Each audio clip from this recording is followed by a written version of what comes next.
Osmério, o palco é todo seu, fica à vontade. Gente, muitíssimo obrigada, acompanhando desde cedo, eu tenho uma responsabilidade enorme nesse evento. Daphne, você colocou um monte de responsabilidade nas minhas costas por suas expectativas, mas imagino que o público também.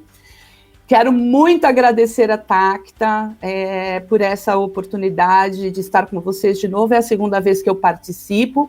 E também toda a audiência. Espero poder contribuir com alguns insights e gerar bastante reflexão para o nosso futuro, né? Falar sobre gestão de riscos, a princípio, parece que a gente está falando de problemas, né? Mas nós estamos falando, acima de tudo, sobre governança. E para podermos começar a entrar nos conteúdos, eu acredito que a gente tenha que voltar ao conceito, né, do que é o risco, e para isso eu uso o conceito da ISO 31000, uma norma internacional de sistemas de gestão de riscos, que é o efeito das incertezas sobre os objetivos. Incertezas, pois o risco pode ser tanto uma ameaça quanto uma oportunidade. Quem já não ouviu falar que o futuro a Deus pertence, né? E isso traz aquele sentimento de impotência, traz aquele sentimento de que os nossos objetivos, metas pessoais, profissionais não estão sob controle, talvez um pouco de medo do desconhecido. E o que a gente tem, no final, é parar para pensar que as incertezas existem, elas podem trazer ganhos, elas podem trazer perdas, mas, acima de tudo, é possível fazer projeções, previsões, onde a gente considera as bases dessas incertezas, né? E como é que a gente, trazendo isso para a nossa análise, para essas projeções, podemos viver esse futuro, né? De oportunidades, buscar essas oportunidades, sabendo lidar com eventos adversos que possam surgir no meio do caminho, né? Então, a gente vai pegar uma estrada, nessa estrada tem uma paisagem, nessa paisagem tem coisas boas, tem coisas ruins, não necessariamente elas entram no nosso carro, mas se entrarem a gente vai saber como lidar com elas. E aí, gente, é aquela história, né, de Peter Drucker, onde há uma empresa de sucesso, alguém em algum momento tomou uma decisão de coragem. E o que a gente precisa dizer aqui? Não há como uma empresa inovar, não há como uma empresa crescer, ou até mesmo para ela se manter no mercado, se ela não tomar decisões que envolvem riscos. E, obviamente, uma cultura de gestão de risco colabora muito para que a empresa aproveite as suas oportunidades. Então, ela pode tomar riscos para criar valor, ao mesmo tempo que há um autocomprometimento em gerenciar riscos para proteger valor. Sempre com aquele olhar, prevenção, mitigação e resiliência. A resiliência no sentido de a empresa poder se recuperar de um impacto, né, e retomar os seus negócios ou as suas operações num nível de controle o mais rápido possível. Quando a gente fala, então, de que há uma cultura que me permite tomar riscos baseado no meu próprio gerenciamento desses riscos, é importante dizer que para cada indicador de performance, eu deveria estar criando um indicador de risco, não é? Então, quando eu vou fazer uma inovação, eu coloco lá um volume de recursos, eu coloco lá um prazo, eu entendi corretamente todas as expectativas das minhas partes interessadas e vou monitorando isso. Como é que estão os meus gastos? Eu vou respeitar o meu orçamento e, se tiver que passar desse orçamento, quanto é que eu posso tolerar? E prazo, né? Qual era a minha expectativa de prazo? Porque eu tenho uma série de receitas atreladas a esse lançamento de produto. Quanto pode atrasar e que eu posso tolerar? Então, a empresa começa, nas suas previsões, falar sobre o futuro e diversos futuros, né? E como ela vai reagir em relação a isso. Daí, o que a gente tem também, associado, né, na cultura de riscos, é a questão de capacidade de projetar cenários a partir de mudança de contexto, ou mesmo a partir de uma leitura correta do contexto. O meu contexto empresarial, o que é? São todas as minhas questões internas, as minhas questões externas. Dentro do meu contexto interno, as minhas fraquezas e as minhas fortalezas. Dentro do meu contexto externo, oportunidades e ameaças. E quando eu olho e faço uma leitura correta do meu mercado, de tendências, de expectativas, da concorrência, da inovação, de novas demandas que vão surgindo, né, da sociedade, dos meus consumidores, eu começo a desenhar cenários.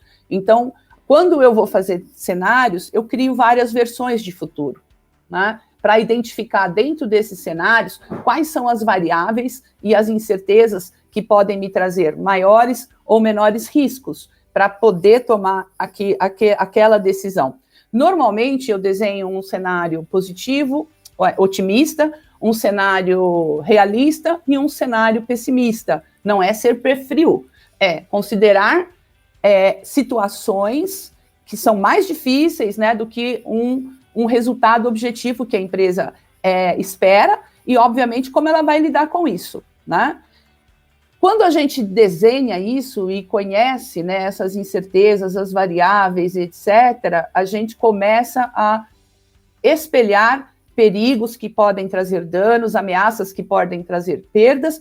Por quê? Porque o que eu estou buscando no mercado não são esses problemas, mas eu estou buscando no mercado as oportunidades que a mudança de contexto vai me trazer, que a leitura de mercado que eu fiz obriga a empresa a ser flexível ou obriga a empresa a se repensar ou a repensar seu produto. E nisto, gente, mais um conceito dentro da cultura de risco é o apetite. O que eu quero dizer com apetite, né? É o grau de tolerância que eu tenho para aceitar riscos. Essa tolerância, ela é baseada lá naqueles fatores de questões internas e externas e principalmente a quantidade de recursos que a empresa tem para poder assumir aquele risco e não comprometer o negócio em situação inversa do que ela espera, né? Que é crescimento, ter mais receitas, ter um melhor posicionamento da marca no mercado. Então, eu estou de olho e o meu driver são as oportunidades e os ganhos que essa mudança, né, de contexto vai me trazer. E aí tem atitude perante o risco. O que é atitude? É a moderadora do apetite, né? Como é que eu meço essa tolerância? Como é que eu dou esse nível de risco que a empresa quer correr? Como é que eu comunico isso?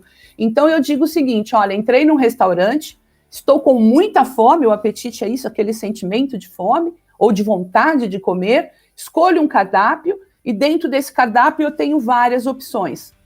Essas opções, de alguma forma, vão me matar a fome. Por outro lado, quais dessas opções estão mais adequadas para aquele momento? Então, eu posso escolher entre uma feijoada e comer muito da feijoada, eu posso escolher um grelhado e comer o grelhado com uma salada. Por quê? Porque eu tenho que avaliar qual é o peso que isso vai me trazer, se eu estou realmente já acima do peso e posso comer aquilo, qual vai ser o sentimento que eu vou ter após aquilo, um sentimento de satisfação plena ou um sentimento de satisfação, mas também uma série de outros impactos que aquele alimento está me trazendo naquele momento. Então, isso é atitude perante o risco, é fazer essa moderação. Como é que eu estou efetivamente para poder poder comer isto ou aquilo? E as duas vão me matar a fome, só que as consequências e o que vem depois é o que eu vou usar para moderar essa minha fome. Diante disso, gente, também não dá para esquecer que quando a gente tem uma cultura de risco, a gente usa processos, né? Não é uma questão de ser burocrático. Muitas empresas fazem isso de forma informal, mas elas têm dificuldade para contar história depois. Daqui 10 anos, como a Cris falou, como é que eu vou contar a história? Por que eu tomei aquelas decisões, né? Quando eu tomei aquelas decisões, eu consegui identificar esses impactos negativos, né, agora, para os quais eu tenho que dar uma resposta. Por que eu não os identifiquei?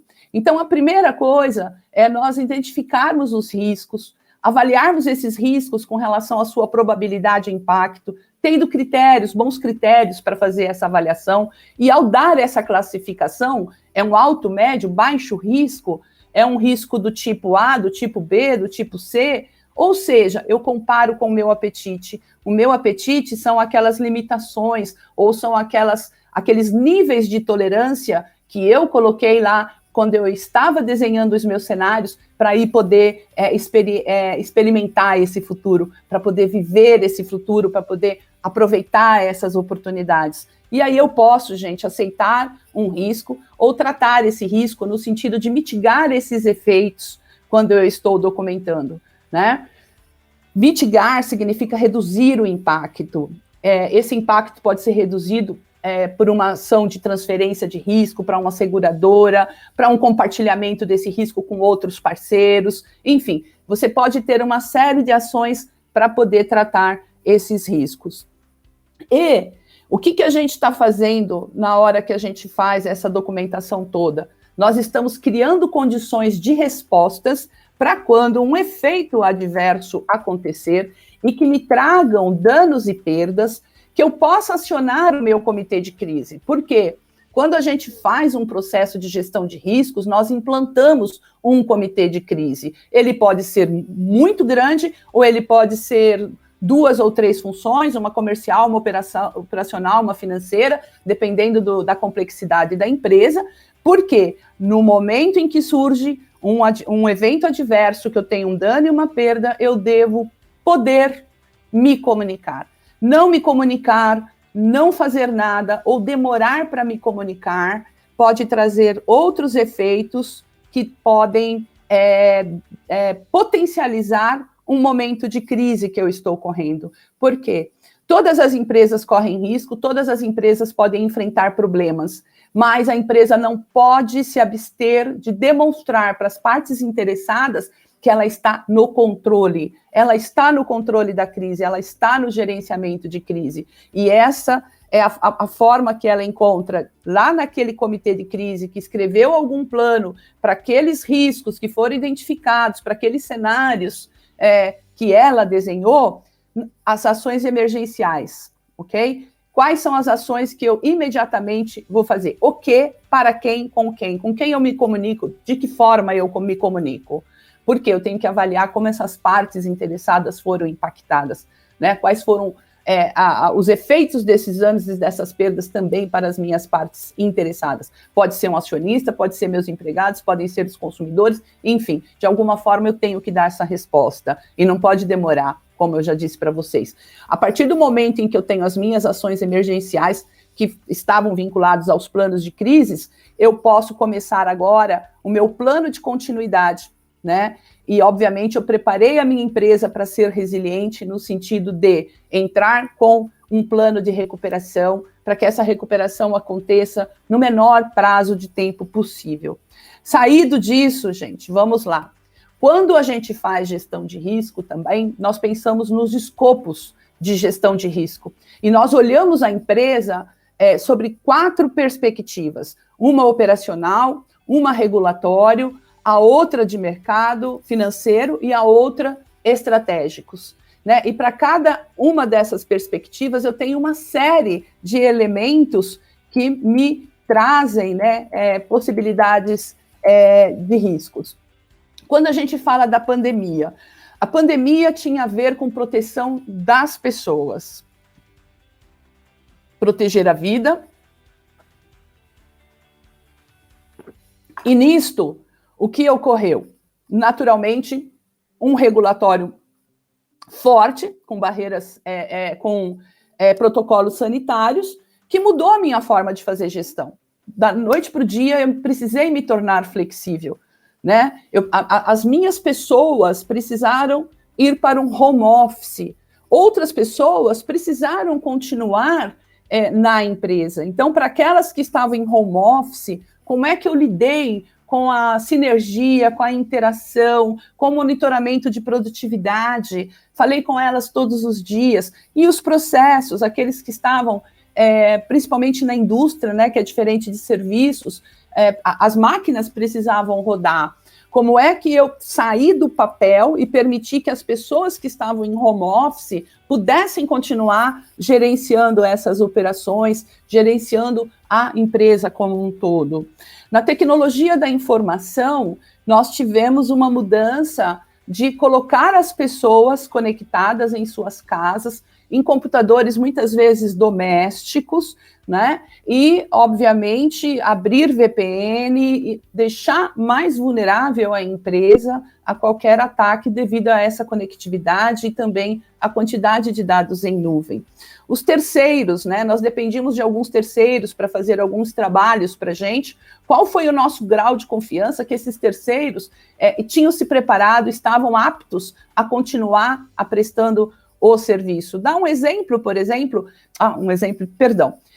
as empresas de auditoria, né, as organizações tinham seus certificados, precisavam manter seus certificados, as empresas de auditoria criaram recursos para fazer uma auditoria remota, né? Quais foram os riscos das auditorias remotas, uma vez que aquela leitura das evidências, documentos, avaliação, monitoramento de processos, né, teria que ser feito de uma maneira diferente. A cadeia de fornecimento, né? A gente fala que a pandemia ela causou o maior choque mais amplo que a gente tem na notícia, né, que a gente presenciou aí no momento recente. O que significa isso? Né? A gente não tinha mais absoluto controle sobre as empresas, sobre a possibilidade delas continuarem fornecendo, ou porque faltariam insumos anteriores para elas, ou porque, de alguma forma, seriam afetadas pela crise, incertezas também, e isso poderia criar uma ruptura, e como criou, muito mais pelos efeitos dos protocolos sanitários. Né? Nós temos uma empresa interessante que eu li o case, que é a Copacol, que fica em Cafelândia.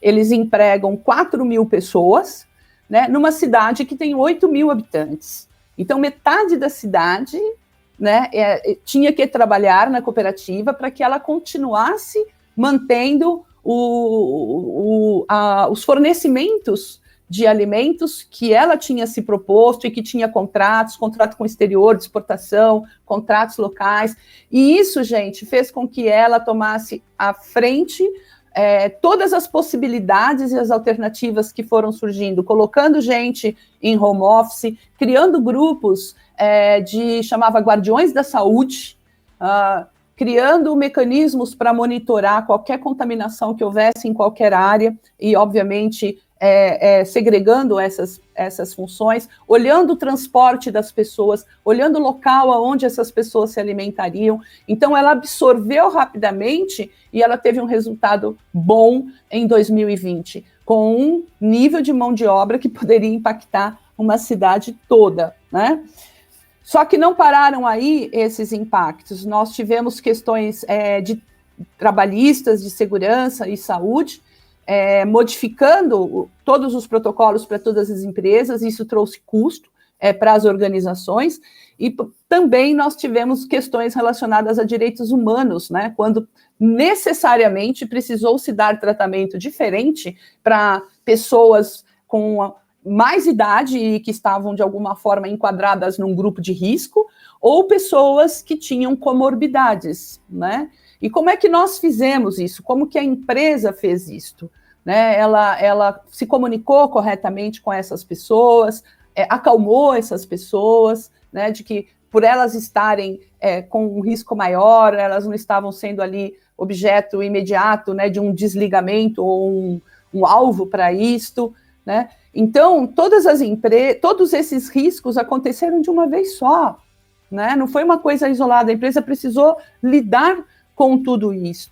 Algumas empresas lidaram melhor, outras talvez tenham tido mais dificuldade.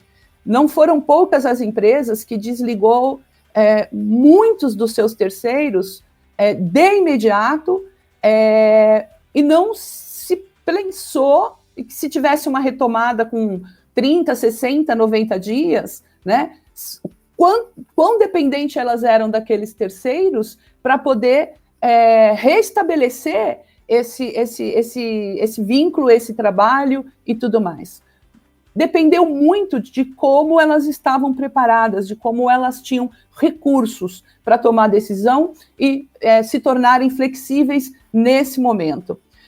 Financeiros, nós tivemos imediatos impactos em liquidez, porque nós tivemos aumento de inflação em alguns alimentos. Isso, obviamente, chegou nos deliveries dos restaurantes, e esses deliveries tiveram que mudar seus cardápios para poder fazer diferente.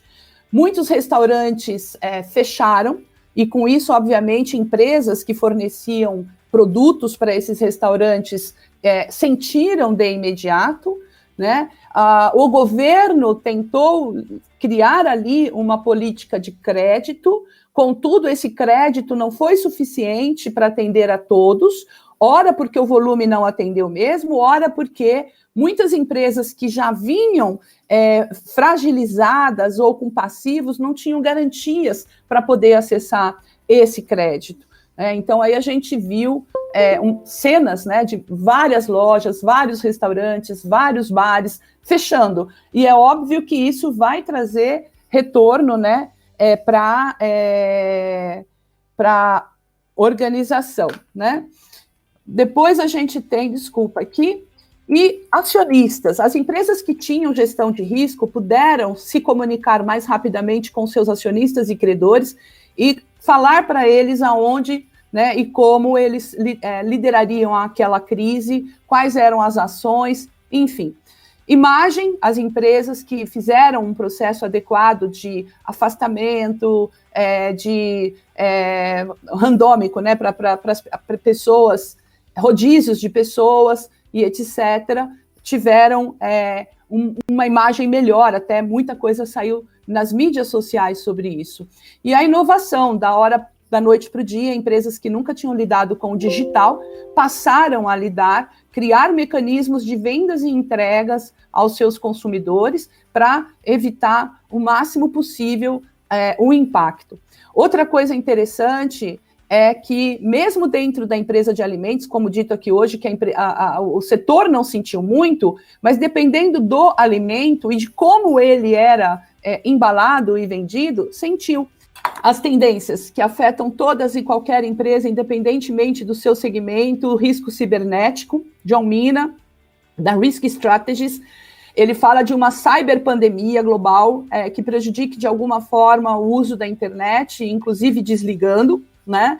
Muitas pessoas conectadas, muitas informações na nuvem, atraem naturalmente os cybercriminosos, então esse é um risco importante. Ligado a isto, a aceleração digital, muitas empresas que não investiam e não tinham políticas adequadas para lidar com a inovação, trazendo as suas operações para o mundo digital, passaram a fazer por necessidade, né, e sem uma avaliação correta dos riscos relacionados à infraestrutura, segurança, treinamento das pessoas, isso tudo combinado, né, traz um risco de ruptura, previsto inclusive pela McKinsey, né, com o cyberterrorismo, e que pode deixar aí o mundo, né, parado, sem conectividade, e isso traria um prejuízo financeiro muito grande. A retenção de talentos também, pelo fato das empresas passarem a ter home office, as pessoas viram oportunidades nisto quando não há mais barreiras geográficas. Então, as empresas hoje precisam entender as expectativas dos seus funcionários entre continuar no home office ou voltar para a empresa e talvez ter a flexibilidade suficiente para lidar com um sistema híbrido, né? Porque a tendência é que busquemos a melhor forma hoje de prestarmos esse serviço dentro de um contexto que nos caiu bem ou não. Alguns querem voltar e outros não vão querer voltar. As mudanças climáticas, né? Eventos climáticos extremos, incêndios florestais, tempestades e etc. Né? A gente pode pensar no tsunami de 2011 do Japão, né? Que prejudicou todo o abastecimento de produtos eletrônicos de veículos, né? Em 2019, nós tivemos 40 eventos climáticos que custou mais ou menos 1 bilhão de reais cada um. Então, a gente precisa pensar na nossa logística como um todo, porque hoje os produtos intermediários triplicaram e você tem praticamente aí 1 trilhão de reais envolvido em comércio global. Então, não podemos pensar que os impactos de eventos climáticos para o Brasil não são tão severos, mas de onde nós estamos buscando os nossos produtos. Cadeias de suprimento globais em todo o mundo, né? A gente tem aí hoje uma possibilidade de ruptura, concentrações regionais. Então, um estudo da Harvard Business Review acredita que hoje as organizações, sabe aquela história de colocar todos os ovos numa única cesta? Ela realmente vai se relacionar com uma cadeia alternativa, criando rotas alternativas para poder superar os riscos que a gente comentou anteriormente. Já a McKinsey, ela fala que existe um estudo, né, que as empresas vão buscar maior avaliação de risco, controle de risco para resiliência e reequilíbrio dessa cadeia de valor, pois há um panorama de que haverá eventos de choques profundos, como financeiros, terrorismo, condições climáticas extremas, que podem deixar uma interrupção de até 1 mês a cada 3,7 anos, incluindo pandemia, gente. Então, a gente tem que dar agora um outro tom de como a gente olha para essas questões, né? Enfim, e eu queria colocar para vocês aqui, eu não vou explicar muito, porque eu já estou atrasada. Uma empresa que faz uma gestão de risco, ela evita surpresas, porque ela pensa nos eventos adversos que ela tem que lidar quando ela quer aproveitar as oportunidades. Ela aproveita mais as oportunidades de uma forma cíclica, porque ela tem mais confiança de que identificou corretamente os riscos que ela correria. Melhora o planejamento, o desempenho e a eficácia da empresa. Depois, economia e eficiência, evita falhas que traz custos e perdas para a organização. Melhora a relação com as partes interessadas, porque ela cria um canal de mão dupla, ela entende as expectativas das partes interessadas, ela também se comunica explicando para as partes interessadas por que ela está tomando alguma decisão, como ela reagiu a um evento, e mesmo, né, por que e o que é um novo produto que ela está lançando, quais os benefícios para essas partes. Melhorias nas informações tomadas de decisão. Tudo que está documentado nos conta a história. Por que eu agi dessa forma há 2 anos? Quais foram as minhas premissas? Quais foram os desenhos que eu fiz? E eu poder contar a história no momento em que ocorre um evento adverso. Fortalecimento da reputação. Bancos, credores, investidores, seguradoras, elas tendem hoje e são atraídas por empresas que conseguem mostrar uma gestão de risco que é reconhecidamente sustentável. Proteção de diretores e gerentes, no sentido de que, ao reportarem para os seus CEOs ou para o mercado, né, eles mostram que identificaram os riscos e como eles trabalhariam esses riscos, ou que tomaram todas as diligências necessárias dentro do possível.